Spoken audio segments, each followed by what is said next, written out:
On the first day when the unit arrived to these sites, nobody knew the size of what was going on. Nobody expected this. So can you start by introducing yourself? Tell us about what you do in general and where you're from. My name is Asaf. I live in Jerusalem. I work as a tour guide, mostly in Jerusalem, in the Old City. So can you tell us where you were on October 7th, what you heard, and how your unit eventually got deployed? So October 7th, Simchat Torah, here in Yerushalayim, we were home. My in-laws were visiting from America, and we heard the sirens. That's what, I was up already, ran to take the kids into a safe area that we have at home. And just over the day, we started realizing the news, what's developing. I took my phone with me, knowing that I might be called up. What happened eventually is that the unit was called up before we had the official call. The unit already got to base, and that evening already started to discover the disaster. Down with the first site that the unit was active at is the Nova, the party. And after that, next day, the unit started working in Kfar Aza, and mostly entering into buildings that were damaged. Again, that's the part of the expertise of the unit, is understanding building. We have engineers, structural engineers in every team. We have medical teams, and of course the rescuers and part of the intelligence of the unit. So they started working in Kfar Aza, searching through some of the homes there, rescuing, I believe, over 66 bodies of Israelis, taking them out. And only on Monday, once some of the battles went down a bit, the unit started operating in Be'eri, in Kibbutz Be'eri. And for basically the next month and a half, that was the main focus of the unit. I'll just say that originally the mission of the unit has to do with collapsing of buildings, disaster sites, whether it's civilian disasters or by war. But nothing like the unit experienced in these days. This is something that no one was prepared for. Some of the experience of the unit is dealing with mass casualties. So that did come in handy. And one of the reasons the unit got a big responsibility in these sites is the ability to deal with and identifying the bodies, but the ability to bring some closure to the families after in the great disaster. That is a big part of what the unit knows how to do.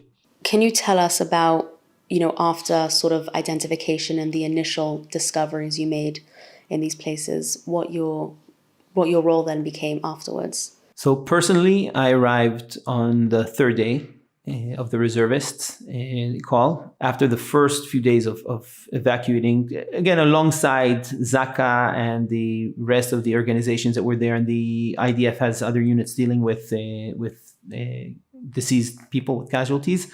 Once the first 2-3 days were over, when I arrived, most of the clear scenes that we saw were dead terrorists all over, and then the clearing of those bodies that was done. Sure enough, the unit started working on the structures, the homes that were destroyed, either part of the attack itself or in the attempt of the IDF to stop the terrorists who were hiding in the homes with hostages inside. And some of those homes collapsed on top of the hostages or were burnt down with them inside. And basically the unit took responsibility on searching through those homes. And first of all, starting with the structural engineering and allowing bomb squads to go in. Many of them were booby-trapped or had lots of explosives left behind. And just searching through the rubble for any remains. At this point, we're talking about smaller pieces that might help with identifying someone. And again, as I said before, that would be bringing the families some, we can't bring the person back, but bringing some ability of knowing their faith, maybe bringing some to burial, the ability to have some closure of such a terrible story for a family that in other case would be hanging for weeks, if not more, to try and learn what happened to their loved ones. In one of the cases, I'll share, we had there was a house that had quite a few hostages inside, and most of them were identified except for one girl. It took over a month, but eventually they found the girl. obviously not in the, it's tragic and sad, but the family was able to bring her to burial. That was looking for a specific story, because we counted the amount of people who are there. We're able to go and search in the building.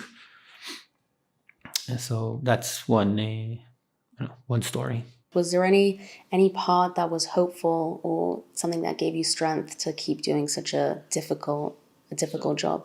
I'll say the first 2 weeks were much, say, harder in the way that you're supposed to focus on your job. That means searching through the buildings, very technical work. You're not looking necessarily at the story of each specific home or each specific family. You're just searching for remains. You're following certain leads that we have, certain types of smell, flies. I know it's not an easy, it's not even easy to describe. But that's the first 2 weeks where we're still expecting to find and looking for that. In the third week, when we started realizing what's going on, the commander of the unit basically gave another order, which was to look through the homes that were searched already and were broken before the rain comes, to try and save any memories from those homes, whether it's photo albums, pictures off the walls, jewelry, anything that might be of a value of emotional or memories, either for survivors from those homes who can't come and take it, or for families of the people who did not survive, but this would be their last memory. So we're searching through the rubble and picking up stones and picking up even letters that people wrote, and learning about the people over there. So that was a big change in the mission, from kind of disconnecting from the homes we're searching through to start focusing on each specific home. Who lives there? What are their names? Where they're from? Think in their way, where would they hide valuables that we can now save for their families? That, for me personally, was a very meaningful mission, because we really got into people's stories. One of the days we were sitting there searching through a home, the house looked terrible. I mean, if you looked at this at first glance, you don't know who walked out alive from that home. And we started going through a 75-year-old lady's home. She was a painter. I started taking the paintings off the wall. Some of them had bullet holes through them. And just collecting anything. I understood she was born in Hungary, her name, her birth certificate. She's 75 years old. And suddenly, after 2 hours of working on those homes, some of them are really barely anything left after the destruction. A guy walks by, kind of a lone wolf, and apparently that's his mother's home. And I already recognize his name because we just collected his pictures as a child in the kibbutz. And once he said his name, I said, "Oh, we just went through your home." He said, "Thank God his mother survived. She climbed after 36 hours out of the bomb shelter. There were battles going around." Said the bullet in the house, the damage in the house was done by the IDF when they took out the terrorists that were hiding in that home. His mother, thank God, 75 years old, climbed out safe from the bomb shelter. And he came through the fields, through different ways, to save anything that he could. So we just handed over the bags that we already packed for him. There were other things he wanted to do, so we just sat with him for another hour or so through his mother's home, and we packed in boxes, helped him take it to the car. So at least one family, we got to see the faces, and end with a more hopeful story, a story of someone who actually survived. And here we're able to provide their memories that, they didn't lose everything. So that was a very uplifting story. Can I ask, what's the most difficult part of the job, and what's the most rewarding part of the job that you do overall in your experience? I think both are the same. The unit is training to do something that nobody wants to actually do. Nobody wants to have a disaster.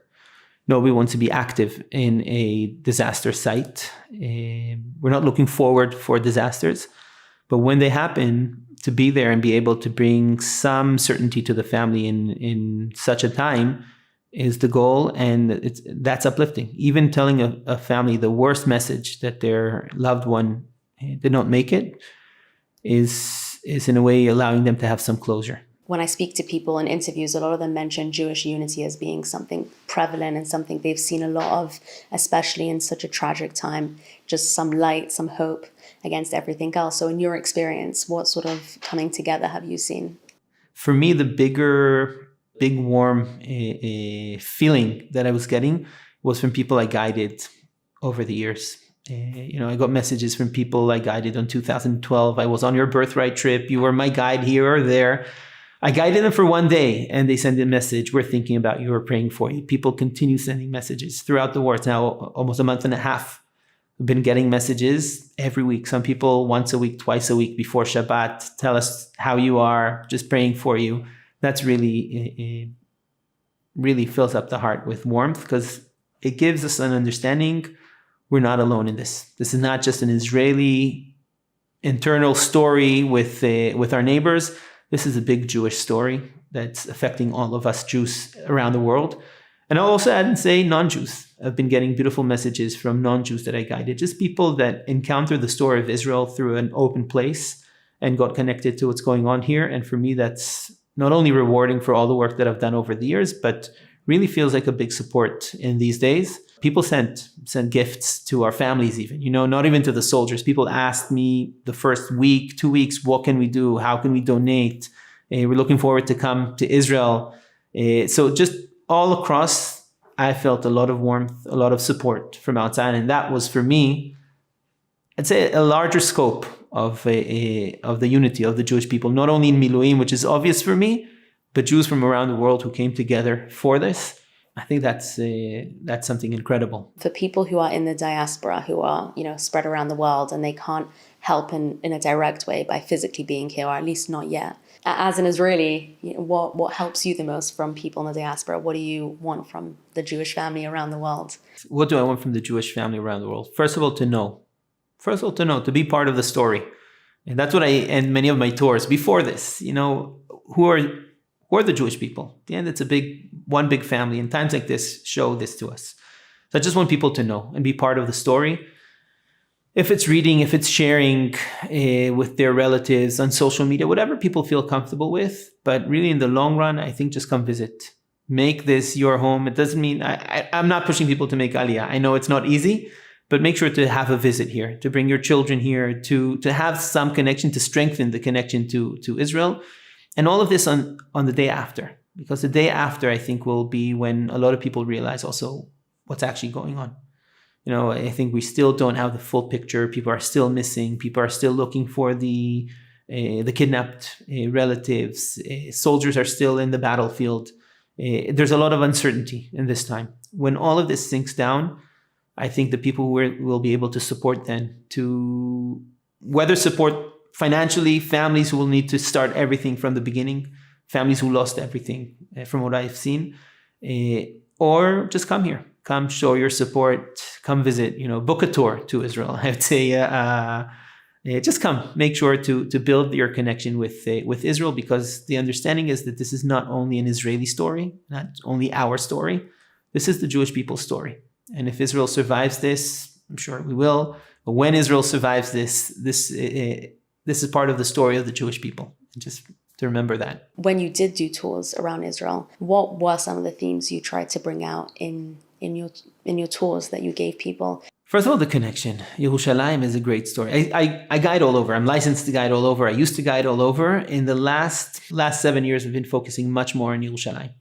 Guiding in Jerusalem, in the marketplace, and in the Kotel tunnels, and in Ir David. I'm a guide over there in those sites. And just the old city and Jerusalem itself, I feel, has so much depth for all the people around the world. And mostly the story of connection, a place that everyone can connect, whether it's non-Jews with the different religions, their different traditions. They look at Jerusalem, everybody sees their story in Jerusalem. And as Jews, this is a place we became a people. This is where this is who we are. And this is where we've come back to. That's the story I've been sharing. And I've been thinking about this also in the last few days, actually. I guide a lot of soldiers also. Before this, I got through the Kotel and through other projects. I got a lot of IDF units tours in Jerusalem. The idea to bring them to the Kotel, bring them to the old city, tell them stories about heroes of the past, is to strengthen their spirit, their connection to the mission, right? Understand why they're doing what they're doing today. And now I feel I need to bring the Jewish people, the Kotel, all these stories to these guys, these soldiers of 2023, who have shown us what it means, unity, have shown us what it means to be dedicated to the mission, to protect, to defend Israel with their lives. I feel these soldiers that I've been meeting in the last few years are standing up to what they're what they're meant to be doing. And for me, I need to change the whole story. It's not anymore talking about heroes of the past to try and learn from them. These are the heroes of today that we want to learn from them and tell their story. So I think that's something that will change also. What gives you the most strength in everything? When you feel like going through those homes and it's just there's so much death and so much tragedy.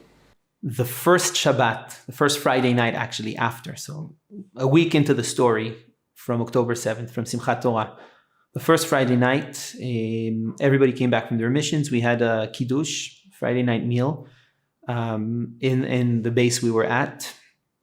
And one of the commanders, not specifically a religious person, after saying a word or two about the week, about Shabbat, even Parashat Shavua, asked everybody to put their hands on the shoulders of the people around them. And he asked the entire unit, and I'm talking about most of the people. I said the unit itself is all reservists. Most of them are in their later stage of reservists. So 35 and up, we have people in their 60s in the unit. Many of them with families who left everything behind and came to do this. Everybody's standing around the Shabbat tables and singing Am Yisrael Chai.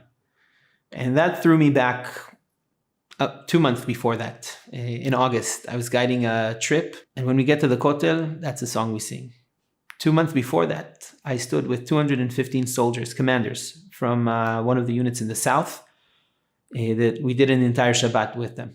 This is through the Kotel with my family. I do every month or so, month and a half, we do an entire Shabbat with soldiers, again, talking about values. And one of the incredible moments of these Shabbatot is standing at the Kotel on Friday night, Kabbalat Shabbat, making a big circle in the upper plaza. And because it was summer, we had lots of birthright trips and lots of other tourists and visitors and Jews from around the world and around Yerushalayim. And for me, that was the biggest circle I've ever seen at the Kotel. And everybody singing Am Yisrael Chai. So these experiences from Friday night at the Kotel that I've had with Jews from outside Israel, from Israelis, Jews from inside Israel, everybody singing Am Yisrael Chai, throwing us to this Friday night meal was very, very powerful and uplifting. So I shared that story with the unit also at that moment, just to realize, to connect to everything that's going on around us. The 3 words are powerful. They're super powerful. We realize it in times like this. And down and up, Am Yisrael Chai.